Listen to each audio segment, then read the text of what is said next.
السلام علیکم ورحمۃ اللہ وبرکاتہ۔ میرے پیارے دوستو، امید ہے کہ آپ سب خیریت سے ہوں گے۔ دوستو، جیسا کہ آپ جانتے ہیں، آپ کو معلوم ہوگا، شہاب جو کہ کیرلا سے پیدل حج کے لیے روانہ ہوئے ہیں، تقریباً 8000 کلومیٹر کا سفر پیدل طے کرنے کے بعد 2023 میں مکہ المکرمہ پہنچیں گے اور حج ادا کریں گے انشاءاللہ۔ سوشل میڈیا پہ آج کل وہ خوب چھائے ہوئے ہیں اور ویڈیوز ان کے تعلق سے کافی کثیر تعداد میں وائرل ہو رہی ہیں۔ دوستو، سب سے پہلے میں پیدل حج کرنا شہاب بھائی کا ان کے جذبے کو سلام کرتا ہوں۔ دوستو، پیدل حج کرنا جائز ہے، بالکل جائز ہے۔ اس کے تعلق سے علماء کرام کی طرف سے بات کہی جا رہی ہے کہ پیدل حج کرنا، جس کے تعلق سے اللہ کا رسول کا بھی واضح فرمان ہے کہ اپنے آپ کو مشقت میں ڈالنے سے بچو۔ دوستو، علماء کرام کی طرف سے کہی جا رہی ہے کہ یہ چیز صحیح نہیں ہے، درست نہیں ہے، کیونکہ اس میں اپنے آپ کو مشقت میں ڈالنا ہے۔ علماء کرام کی طرف سے یہ باتیں کہی جا رہی ہیں اور اس بات کو جو مسلم نوجوان طبقہ ہے اس کو غلط طرح سے سمجھ بیٹھے ہیں، خاص کر مسلم نوجوان طبقہ، اور ان کا کہنا ہے کہ یہ کیسے علماء ہیں، مولانا لوگ ہیں کہ پیدل حج کرنے والے کو کرٹیسائز، تنقید کر رہے ہیں اور منع کر رہے ہیں۔ تو دوستو، ایسی بات نہیں ہے۔ علماء کرام کی طرف سے جو باتیں کہی جا رہی ہیں کہ یہ چیز صحیح نہیں ہے، ان کے کہنے کا مقصد ہرگز یہ نہیں کہ آپ پیدل حج کرنے جا رہے ہیں تو گناہ ہے یا ناجائز ہے، ایسی نہیں ہے۔ ان کا صرف مقصد یہ ہے، جیسا کہ اللہ کے نبی محمد مصطفیٰ صلی اللہ علیہ وسلم کا بالکل واضح فرمان ہے۔ ایک حدیث مبارکہ ہے، عبداللہ ابن عباس رضی اللہ عنہ سے روایت ہے کہ ایک خاتون آپ علیہ السلام کے پاس آئی۔ عن ابن عباس رضی اللہ عنہ قال جاءت امرأة الى النبی صلی اللہ علیہ وسلم فقالت یا رسول اللہ ان اختی۔ دوستو، یہ حدیث عبداللہ بن عباس رضی اللہ عنہ سے روایت ہے کہ ایک خاتون آپ کے پاس آئی اور کہا کہ اللہ کے رسول، میری بہن نے پیدل حج کرنے کی نظر مانی ہے۔ ان اختی نظرت ان تحج ماشیۃ۔ اللہ کے رسول سے کیا فرماتی ہے وہ خاتون کہ اے اللہ کے رسول، میری بہن نے پیدل حج کرنے کی نظر مانی ہے۔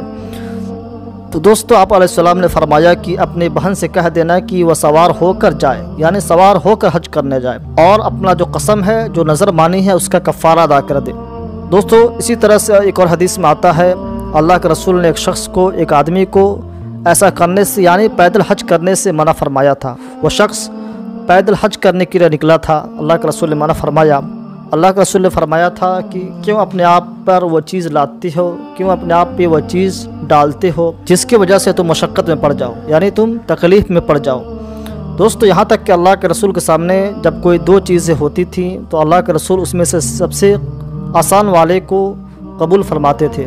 دوستو، علماء کرام کی طرف سے جو باتیں کہی جا رہی ہیں کہ یہ چیز درست نہیں ہے، تو اصل مقصد یہ ہے کہ اپنے آپ کو مشقت میں ڈالنا، اور اسلام کا یہ میسج، یہ پیغام نہیں کہ اپنے آپ کو مشقت میں ڈال کر کوئی عبادت کی جائے۔ تو دوستو، شہاب بھائی نکلے ہیں حج کے لیے، ان کو سلام پیش کرتے ہیں، ان کے جذبے کو سلام ہے، لیکن یہ ایک ایڈونچر ہو سکتا ہے، یہ ایک کچھ انوکھا کرنا ہے۔ کوئی ایسا کرنا چاہے تو کر سکتا ہے، یعنی ایڈونچر، کوئی انوکھا کرنا چاہے، اپنا ریکارڈ پیدا کرنا چاہے تو کر سکتا ہے۔ یہاں پہ اصل بات ہماری سمجھداری کی ہے، یا تو ہم صحیح سے سمجھ نہیں پا رہے ہیں کہ علماء کرام کا مقصد کہنے کا کیا ہے۔ جیسا کہ حدیث میں آتا ہے کہ اللہ کے رسول نے پیدل حج کرنے سے منع فرمایا، کیونکہ اللہ کے رسول کا فرمان ہے کہ اس میں اپنے آپ کو مشقت میں ڈالنا ہے۔ دوستو، بات نہ سمجھنے کی وجہ سے کنفیوژن کریٹ ہوتا ہے۔ شریعت میں بہت سی چیزیں ہوتی ہیں جو جائز ہیں۔ دوستو، جائز کا مطلب یہ ہے کہ کر لو تو یعنی کوئی ثواب بھی نہیں، اور نہ کرو تو کوئی گناہ بھی نہیں۔ یہ جائز شریعت میں بہت سی چیزیں ہیں۔ جیسے مثال کے طور پہ آپ حج کو لے لیجئے۔ اب حج کرنا ایک عبادت ہے، اصل ہے حج کرنا۔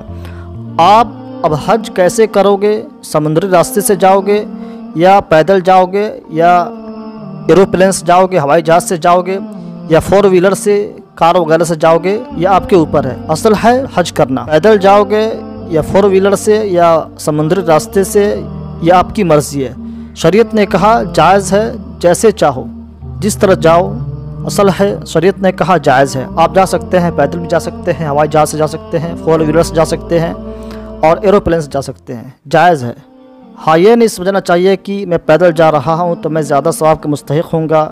کوئی شخص ہوائی جہاز سے جا رہا ہو، دوسرا کار وغیرہ سے جا رہا ہو، تو کوئی یہ شخص یہ نہ سمجھے کہ میں زیادہ ثواب کا حقدار ہوں۔ ہم سمجھ سکتے ہیں کہ کوئی شخص پیدل جا رہا ہو، کوئی کار سے جا رہا ہو، کوئی ایروپلین، کوئی بحری سمندری راستے سے جا رہا ہو۔ اب کار والا یہ سمجھنے لگے کہ میں ثواب میں بڑا ہوں، تو اے دوستو ایسا نہیں ہے۔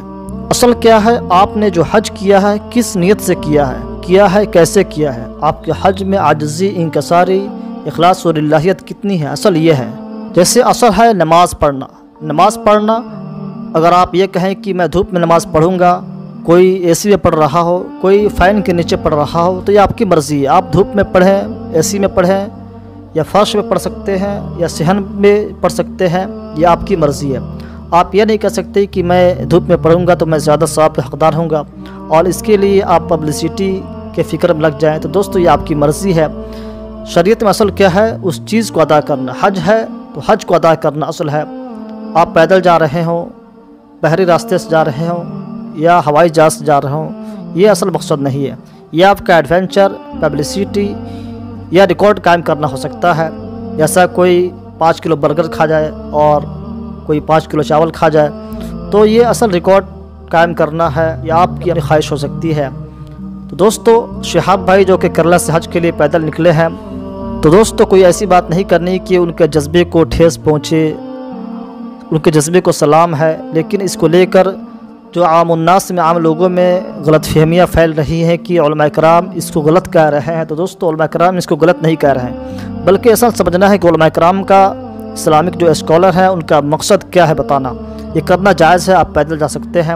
اب شہاب بھائی جو حج کے لیے نکلے ہیں، ان کا جذبہ ہے، اپنے جذبے سے نکلے ہیں، تو ایسا نہیں کہ وہ جذبے کو ان کو ٹھیس پہنچایا جا رہا ہے اور ان کو منع کیا جا رہا ہے کہ آپ پیدل نکلے ہیں، گناہ ہے، صحیح نہیں ہے، بلکہ ہمیں اس بات کو سمجھنا ہے کہ اسلام کا مقصد اور ہمارے پیارے نبی محمد مصطفیٰ صلی اللہ علیہ وسلم نے مختلف مقامات پہ لوگوں کو پیدل حج کرنے کے لیے روکا، تو وہاں مقصد کیا ہے؟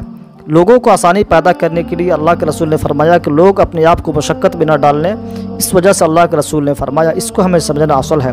اللہ تعالیٰ سے دعا ہے کہ اللہ تبارک و تعالی ہمیں سمجھ بوجھ کی صلاحیت عطا کرے۔ اللہ تعالیٰ سے دعا ہے کہ اللہ تبارک و تعالی ہمیں عقل سلیم عطا کرے۔ السلام علیکم ورحمۃ اللہ وبرکاتہ۔